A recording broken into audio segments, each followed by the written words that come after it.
Ils sont les gardiens de l'histoire et participent également au développement économique d'un pays. Les musées sont des lieux de prestige à chérir et à sauvegarder pour les générations futures. C'est ce message que véhicule la communauté internationale ce 18 mai, journée des musées, et les Togolais sont appelés à découvrir ces lieux d'histoire durant une semaine. La créativité des développeurs togolais d'applications récompensée grâce à Apps Togo, un concours du ministère de l'économie numérique qui veut contribuer au développement de la filière et mettre l'innovation au service de la société. Et puis après près de 8 ans de mise en œuvre dans les différentes universités publiques du Togo, où en est le LMD? Que peut-on retenir des progrès ou des régressions? Des experts de l'éducation supérieure tablent sur la question depuis ce matin à Lomé. C'était les titres de ce journal. Bonsoir à toutes et à tous. Le chef de l'État, Faure Essaggimna Gnazingbe, s'est entretenu cet après-midi avec le révérend père John Ramsey, vicaire en Afrique de l'Ouest de l'église copte orthodoxe d'Égypte. Ce religieux égyptien est porteur d'un message du pape de l'église orthodoxe d'Égypte, reconnue comme église d'Alexandrie. Nous l'écoutons au sortir de l'audience au micro de Silver Abdou. Je suis le vicaire de l'église copte orthodoxe en Afrique de l'Ouest, et comme Monsieur le Président était en Égypte, il a rencontré entre autres le pape de l'église copte, le pape Théodros II. Le pape m'a chargé de porter un courrier au président du Togo pour apprécier sa visite. Et c'est dans ce cadre-là que nous avons rencontré Monsieur le Président pour lui transmettre les vœux du pape et ses souhaits. Toujours au palais de la présidence de la République, le chef de l'État s'est entretenu également avec l'ancien vice-président de la commission de la CEDEAO, Jean de Dieu Somda. Aucune information n'a filtré de ce tête-à-tête entre le chef de l'État et M. Somda. Nous poursuivons cette édition avec un communiqué du gouvernement. Communiqué du gouvernement. Soucieux de répondre efficacement à la demande de scolarisation dans notre pays et d'offrir une éducation de qualité aux apprenants, le gouvernement organise périodiquement des concours de recrutement dans le secteur de l'éducation en vue de recruter et former dans les 6 écoles normales d'instituteurs ENI le personnel enseignant avant leur déploiement. Ainsi, le 12 février 2016 dernier, le gouvernement a organisé un concours à Lomé, Tsévié, Atapamé, Sokodé, Kara et Daparon en vue de recruter 1500 élèves instituteurs. Ce concours s'est déroulé sans signalement d'aucune anomalie.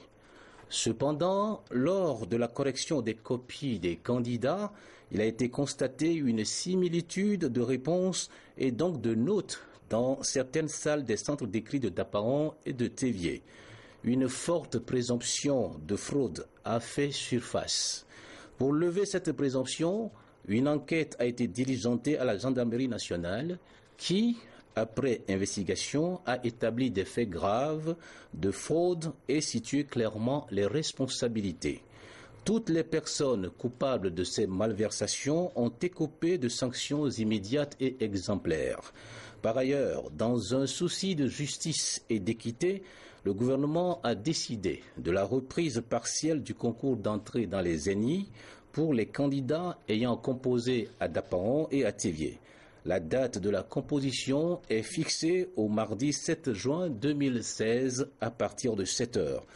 Le gouvernement saisit cette occasion pour adresser un sévère avertissement à tous ceux qui, pendant les examens et concours, seront tentés de commettre toutes sortes de fraudes.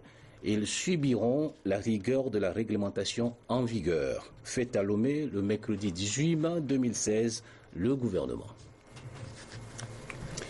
Éducation, toujours cette fois au supérieur. Je vous le disais en titre, la réforme du système LMD, licence, master, doctorat dans les universités publiques du Togo est au centre d'une rencontre depuis ce matin à l'auditorium de l'université de Lomé.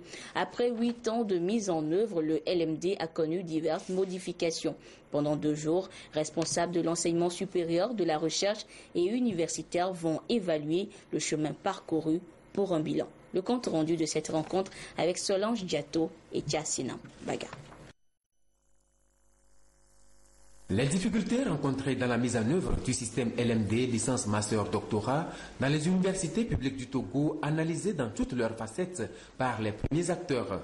Les autorités de l'enseignement supérieur et de la recherche, la communauté scientifique des universités de Lomé et de Kara veulent trouver ici des approches de solutions aux différents défis qui jalonnent le processus de réforme et qui tendent à saper les efforts consentis et à hypothéquer les résultats escomptés.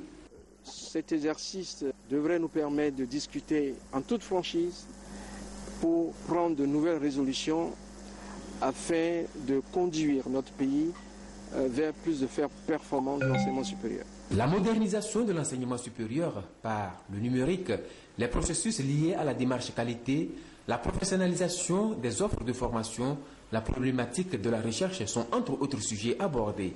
Un accent particulier sera accordé à la réforme de la gouvernance dans les universités publiques du Togo. Une université, ça se gère avec beaucoup de défis qui sont les nôtres aujourd'hui. Comment est-ce que nous réglons les problèmes de la modernisation, par exemple, liés au numérique? Voilà, par exemple, une question. Comment engager les universités publiques, au-delà des problèmes de massification, à livrer des résultats de bonne qualité? Et ça rentre dans la gestion au quotidien des effectifs. Et comment, lorsque nous disons enseigner autrement, comment cela s'organise? L'enjeu de ces assises, selon le ministre Broum, est un retour sans complaisance sur la mise en œuvre du LMD pour non seulement l'avenir de la jeunesse, mais également l'émergence du Togo. L'objectif est noble, mais la tâche immense et complexe. Le Togo sera accompagné dans cet exercice par l'Agence universitaire de la francophonie. Nous avons été sollicités pour examiner les voies et moyens de dynamiser et de moderniser l'enseignement supérieur du Togo au niveau de la professionnalisation, au niveau de l'évolution de sa gouvernance, au niveau de l'utilisation du numérique éducatif.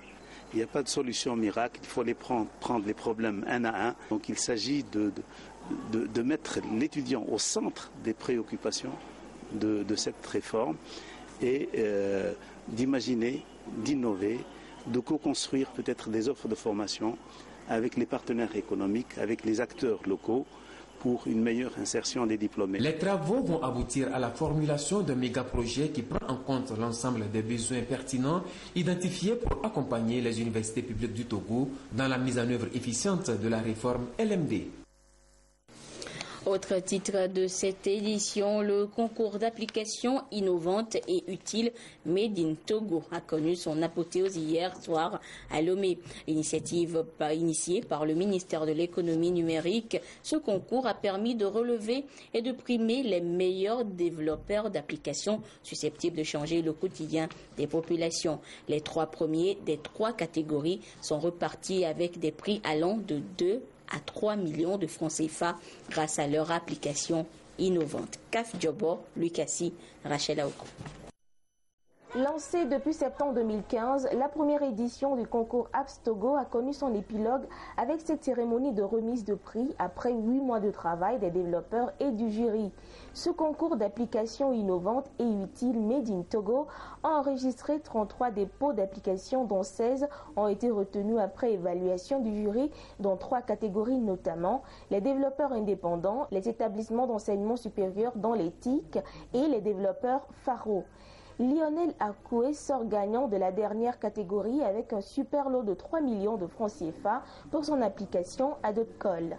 Il y a 80% de notre économie qui est informelle et on a 4 millions d'abonnés mobiles. Donc la plupart des trafics économiques se font par les communications mobiles. Mais ce volume-là n'a pas d'annuaire pour leur visibilité, pour élargir leur carnet d'adresses. Donc AdopCall, l'application, offre cet annuaire-là à cette masse. Les autres prix ont été remportés par une équipe de l'établissement IAI et Edo Etri avec leur application Idiari et Togo Agro. L'application que nous avons présentée s'appelle Idiari. Elle permet de changer automatiquement les profils. C'est-à-dire, si par exemple vous êtes en réunion, vous n'aimez pas être dérangé à une certaine heure, donc vous paramétrez juste l'heure à laquelle vous n'aimerez pas être dérangé et donc l'application se charge de changer le profil selon l'importance de l'événement que vous avez à cette heure-là. Il y a aussi une partie géolocalisation dans l'application. Par exemple, lorsque vous avez une réunion à tel point, l'application vous indique à quelle heure vous devez partir pour ne pas être en retard à la réunion. Mon application permet d'interconnecter les consommateurs des producteurs. Donc mon application va d'abord aider les paysans togolais à pouvoir écouler plus rapidement leurs produits et en même temps à aider les jeunes entrepreneurs aujourd'hui qui sont financés par le gouvernement et qui produisent des produits bien appréciables, de pouvoir les écouler et de les faire connaître. Le gouvernement, par l'entremise du ministère en charge de l'économie numérique, entend poursuivre ce concours afin de déceler de nouveaux talents et ainsi inciter les jeunes à développer des applications susceptibles d'impacter le quotidien des populations togolaises. Le gouvernement se fait fort donc de multiplier, comme vous pouvez le constater, les initiatives permettant aux jeunes de s'approprier ces outils puissants et nouveaux qui transforment, j'allais même dire, qui révolutionnent notre vie au quotidien. Et j'ai lu tout à l'heure rapidement, parmi les applications de nos jeunes, une application qui dit ça permet de résoudre des problèmes de place dans les amphithéâtres. Le jury a été extrêmement impressionné par la qualité des applications qu'ils ont dû évaluer. Nous avons des jeunes au Togo qui font beaucoup de choses importantes, intéressantes et que nous devons d'aider. Première étape, c'était d'identifier ces jeunes, d'identifier ces projets innovants et c'est ce que nous avons fait ce soir et aussi de les primer, c'est-à-dire de reconnaître devant la population, de reconnaître devant leurs pairs la qualité du travail qu'ils ont effectué, seuls ou en groupe. Ce concours contribue à développer la filière numérique locale, l'entrepreneuriat et la création d'emplois. Ceci pour faire du Togo une vitrine sous-régionale des TIC. Cette cérémonie de remise coïncide avec la Journée mondiale des télécommunications et de la société de l'informatique, placée sous le thème « L'entrepreneuriat dans le secteur des TIC au service du progrès social ». Journée de récompense également dans les préfectures de Bassar et d'Angpen. Là, ce sont les meilleurs cotonculteurs qui ont reçu des prix grâce à un programme d'émulation mis en place par la nouvelle société cotonnière du Togo. Sur place, la correspondance de Nestor Mozo. La culture du coton a connu une période difficile dans les années 2000 au Togo. La NSCT, nouvelle société cotonnière du Togo qui a pris la relève de la Sotoko, a adopté une vision stratégique en 2013 dont l'objectif est de parvenir à mobiliser les paysans pour une culture optimale et durable. À ce titre, la NSCT a introduit un programme de récompense des producteurs et techniciens. La première édition commence par la campagne 2014-2015 et plusieurs catégories sont concernées. Nous avons des lauréats cotonculteurs, des lauréats cotoncultrices, des lauréats groupements. Au niveau des lauréats cotonculteurs et cotoncultrices, les principaux critères sont surtout le niveau d'emblavure, le niveau de rendement, la qualité du produit, le niveau de recouvrement. Si c'est un groupement, nous prenons un groupement qui a un crédit d'1 million, il faudrait qu'à terme, que ces millions soient recouvrés. C'est ça qui donne la crédibilité. Si nous prenons le producteur individuel, s'il a pris des intrants, pour par exemple 200 000, il faudrait qu'il arrive à payer ces 200 000 par rapport au crédit qu'il a pris. Dans la préfecture de Bassar, la mayonnaise n'a pas encore pris. Pour la campagne 2014-2015, cette préfecture n'a enregistré que 880 tonnes et aucun producteur n'a atteint la moyenne minimale requise qui est de 12 sur 20. Néanmoins, 2 GPC, groupements de producteurs de coton, sont dans les normes. Il s'agit du GPC Ubuna, classé 2e, et du GPC Bomblé, qui occupe la première place. Le premier a reçu un prix de 500 000 et le deuxième 300 000 francs CFA. La préfecture de Bassar est tout le contraire de Dangpen en matière de coton-culture.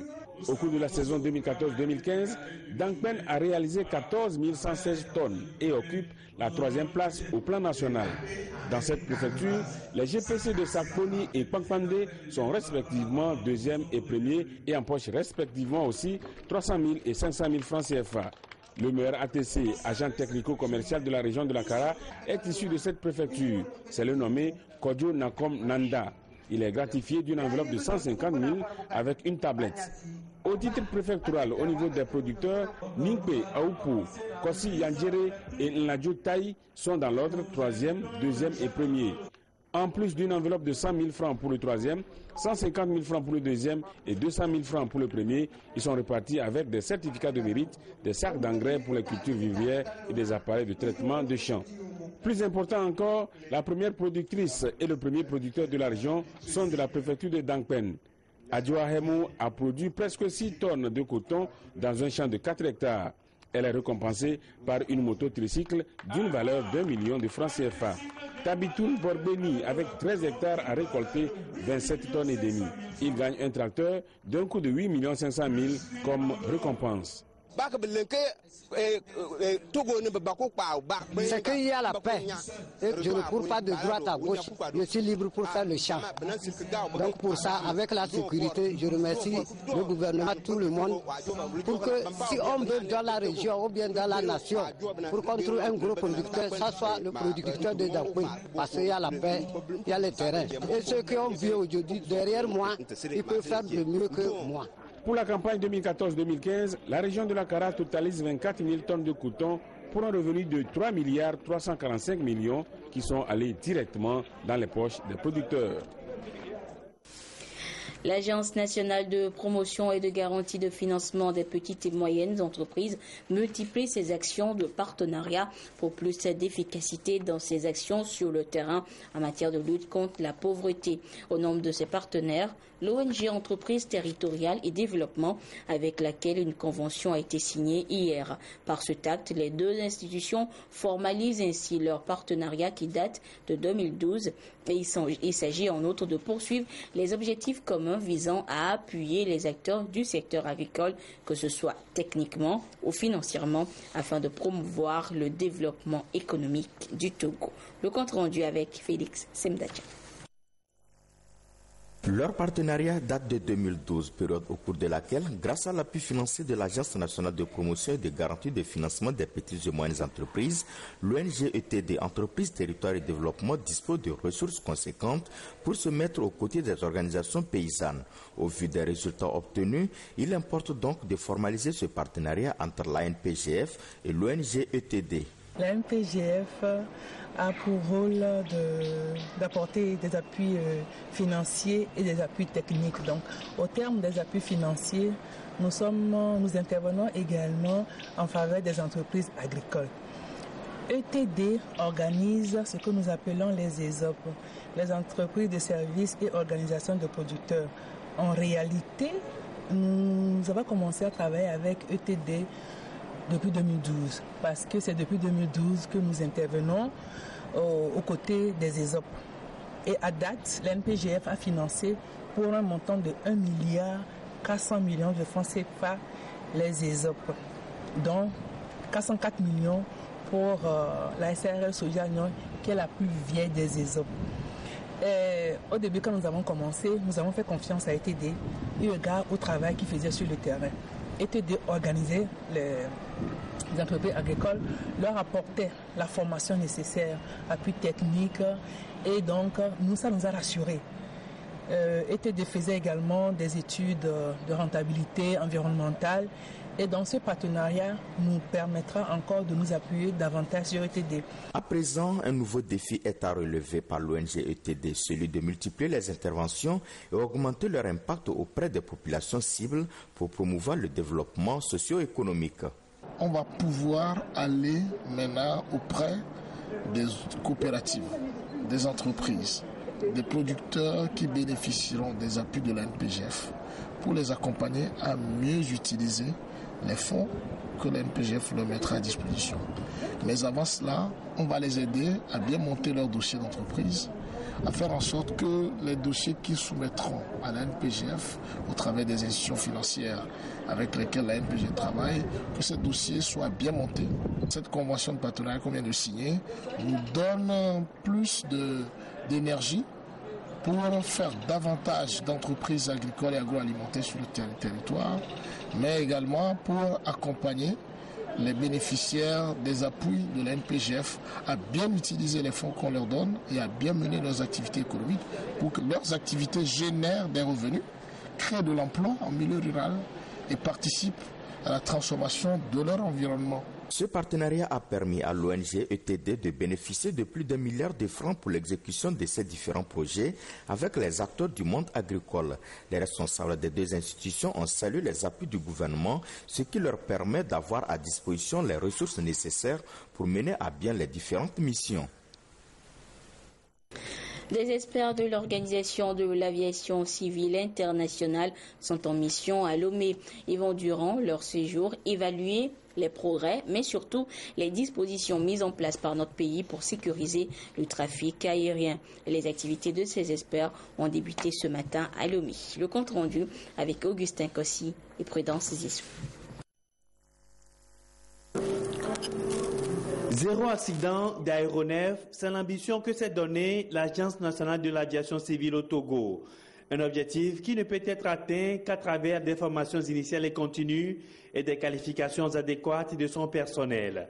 Des formations planifiées qui permettent d'avoir des acteurs bien aguerris, disposant des connaissances et expériences en la matière. Ce système de sûreté et de facilitation de l'aviation civile requiert une amélioration vis-à-vis de l'évolution des réglementations en vigueur de l'Organisation de l'aviation civile internationale. Après le premier audit en 2007, les experts sont ici pour évaluer les progrès réalisés par le Togo. De validation coordonnée pour mesurer les progrès accomplis par le Togo en matière de supervision de la sécurité. Et c'est depuis l'audit qui a été conduit par l'OACI en 2007. Au Togo, il est créé au sein de l'Agence nationale de l'aviation civile des services chargés de l'inspection. Il s'assure du respect de la planification des activités de surveillance continue. Et d'autres dispositions sont mises en place pour se conformer à la nouvelle norme de l'OACI. En 2013, il y a eu une nouvelle norme qui est la gestion de la sécurité, l'annexe 19. Et ça nous a amené à faire beaucoup de modifications dans notre loi, dans nos règlements. Alors ils sont venus pour cela. Quand nous parlons que notre objectif c'est zéro accident, le cap zéro accident, aucun pays n'est à l'abri d'un accident. Mais il faut mettre toutes les chances de son côté pour réussir cela. C'est pour ça que nous mettons un accent très important sur la formation, la qualification du personnel, le maintien de compétences, l'agrément des ateliers, la formation des pilotes, le contrôle, la médecine, tout l'ensemble, tout ce qui concourt pour la bonne exécution en toute sécurité des vols. La mission d'audit est prévue du 18 au 24 mai. Cette phase préparatoire sera suivie d'une mission sur le terrain. Elle va évaluer les progrès réalisés en vue de faire des recommandations à l'État togolais. Autre titre de ce journal, lieu où sont conservés les vestiges, voire le patrimoine. Le musée est le reflet de la culture d'un pays et c'est fort de ce rôle primordial que le 18 mai lui est dédié. Et pour marquer la journée internationale des musées au Togo, les musées du pays ouvrent leurs portes au grand public. Et pour cette première journée, les premiers visiteurs étaient le ministre Guy Madjé Lorenzo de la Culture et sa collègue du commerce Bernadette Lexim Balouki. Le compte rendu de la visite avec Roberta Olympio Lucassi et Charlotte Moussine. Membres du gouvernement et corps diplomatique ont voulu en ce 18 mai, journée du musée, toucher du doigt quelques centres de conservation du patrimoine culturel national à Lomé. Musée national du Togo, premier site visité par la délégation. Ce musée regorge des objets qui relatent l'histoire des populations du Togo. Après la visite, vous pouvez dire que vous avez vu beaucoup de choses au musée. Par exemple, les objets en fer, vous avez vu le fourneau. Ce n'est pas tout le monde qui connaît le processus de la purification ou bien de l'extraction du minerai de fer. Vous avez vu des tuyères et de différentes formes, de différentes qualités. Vous avez vu les objets archéologiques qui datent depuis des siècles. Ça remonte, par exemple, les objets de Tado remontent au XIIe siècle. Vous avez les objets provenant de Ngotien et vous avez aussi le fonds photographique datant des périodes coloniales allemandes, anglaises et françaises. Le village artisanal fut le second musée à accueillir la délégation. 34 artisans de divers corps de métier travaillent ici pour valoriser la culture et l'artisanat togolais. Dernière étape de cette tournée, le Musée international des arts d'Afrique. Dans ce sanctuaire de statues et de statuettes, les œuvres sont collectionnées de diverses manières dans toute l'Afrique subsaharienne. Nous venons de voir véritablement que la culture est totalement prise en compte et valorisée ici au Togo et que cette diversité culturelle ne peut qu'accroître la croissance et le développement du Togo. Nous allons créer les conditions d'un partenariat avec le ministère de la Communication et de la Culture pour booster encore ces vaillants artisans que nous venons d'observer. On ne peut vraiment pas imaginer que l'Afrique, le Togo d'abord, et l'Afrique possèdent des œuvres non seulement intéressantes, mais aussi riches.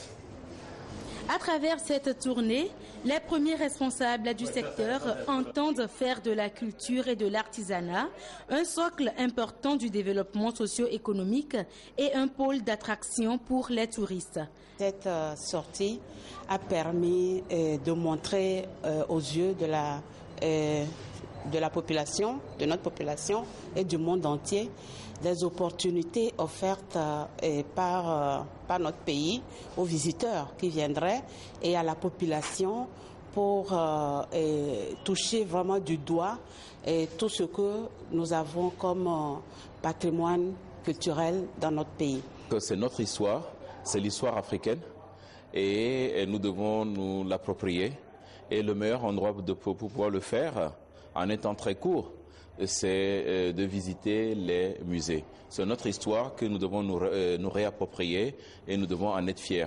Et quand on regarde l'ingéniosité des œuvres qui nous entourent ici, eh bien, on peut se dire que nous n'avons pas à rougir. Nous sommes des artistes. L'Africain est un artiste dans l'âme. Et ce patrimoine ne doit pas rester entre quatre murs. Il doit être connu et reconnu.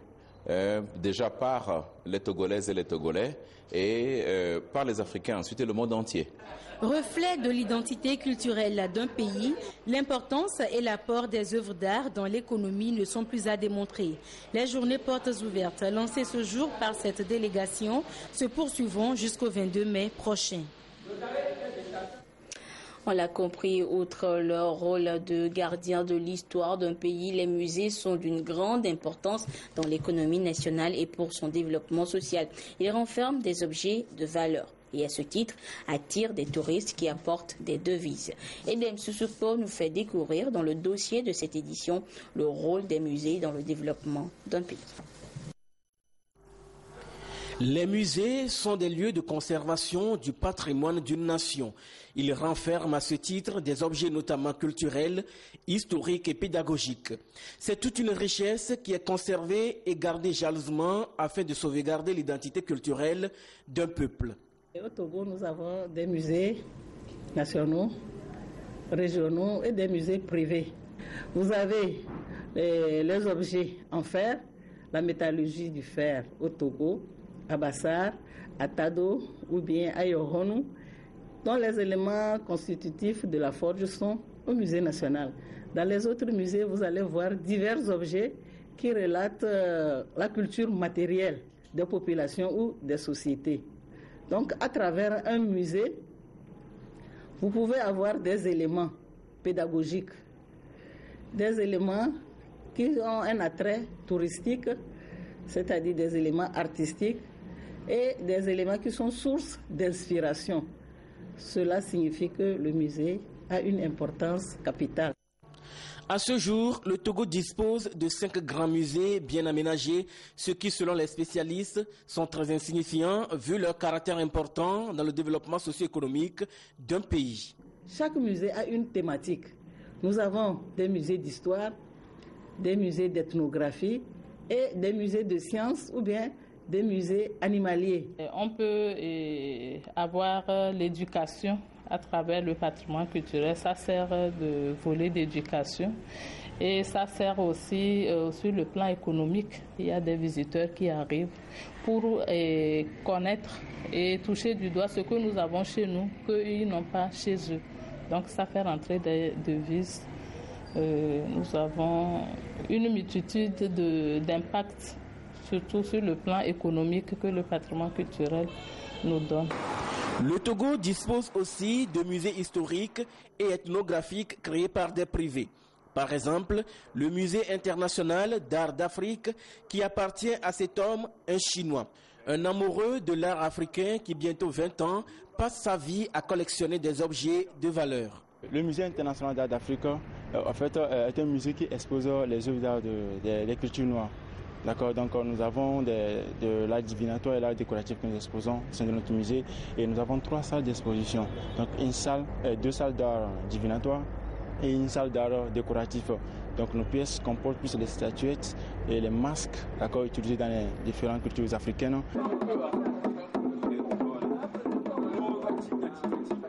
Un défi reste à relever, celui de disposer dans les musées des objets complets relatant l'identité culturelle du Togo dans sa diversité. Il y a assez d'objets manquants parce que toutes les ethnies ne sont pas représentées. Donc il faudrait alors aller vers la collecte de ces objets-là. En dehors de son rôle de développement économique et socio-culturel, le musée est un facteur de cohésion sociale et de paix, en ce sens qu'il permet à chaque ethnie de connaître l'histoire des autres dans le respect et la dignité de la personne humaine. Et je vous rappelle que vous pourrez découvrir donc le patrimoine culturel de notre pays en visitant les différents musées qui ont ouvert leurs portes à partir de ce mercredi et ce jusqu'au 22 mai prochain. C'est cette série de communiqués pour terminer cette édition. Le ministère français de la Culture et de la Communication lance un appel à candidature courant du monde 2016. Cet appel à candidature à multiples thématiques s'adresse aux professionnels de la culture ainsi qu'aux opérateurs culturels de la société civile et du secteur privé. Les séminaires se dérouleront tous en France du 10 au 21 octobre 2016. Pour toute demande d'informations complémentaires, de retrait et du dépôt de dossiers de candidature, s'adresser au ministère de la Communication, de la Culture, des Sports et de la Formation civique, 47 avenue des Nations Unies, au téléphone 22 20 08 28. La date de clôture des candidatures est fixée au vendredi 10 juin 2016 à 17h. La Direction générale de la Compagnie énergie électrique du Togo, CET, informe son aimable clientèle que suite à un déficit ponctuel d'approvisionnement en énergie électrique, la fourniture du courant électrique connaît des perturbations à Lomé et dans certaines villes de l'intérieur. Toutes les unités de production de la CET sont déployées en vue de limiter le déficit. La Direction générale de la CET présente ses excuses aux clients des villes concernées par le désagrément et les remercie pour leur compréhension. Voilà, ainsi se referme cette édition. Merci à vous qui l'avez suivi un peu partout grâce à la télévision togolaise. Retrouvez Edem Sousoukpo à 22h30 pour la dernière édition du journal. Au revoir.